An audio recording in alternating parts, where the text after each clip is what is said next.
आई हम राकेश कुमार, सब भोजपुरिया परिवार के good morning, good good friend. आप लोग कैसे हैं? सब कुछ ठीक है। हमको अभी अकेले हैं, सब लोग गाँव गए हैं। आप लोग ठीक है?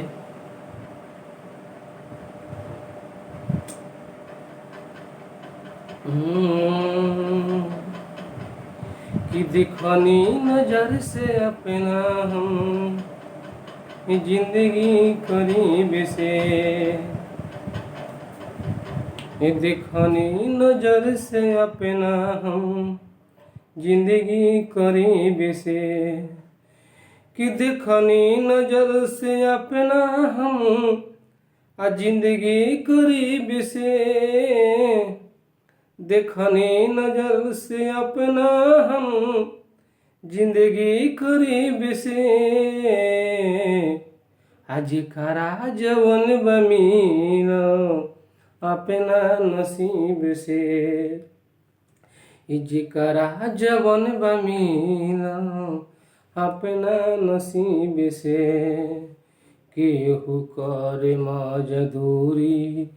केहू झरिया या केहू पूरी, लाज शरम के छोड़ी के करेला जी हजूरी, केहू कर मजदूरी, केहू झरिया या केहू पूरी, लाजे शरम के छोड़ी के करेला जी हजूरी, बाकी न होला ताजमहल कवनो गरीब के, देखनी नजर से अपना हम जिंदगी करीब से, देखनी नजर से अपना हम जिंदगी करीब से, केहू प्रेम में अघाइल, केहू प्रेम में केहू प्रेम में अघाइल, केहू प्रेम में लुटाइल, केहू प्रेम के जाल में फंस के जिलवे में बंधाइल, केहू प्रेम में अघाइल, केहू प्रेम में लुटाइल, केहू प्रेम के जाल में फंस के जिलवे में बनाइल, मेरा जोगन बन के कटली जीवन अजीब से,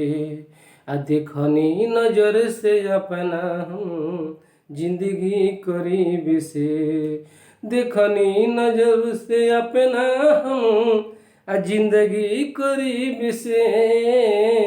देखनी नजर से अपना हम जिंदगी करीब से,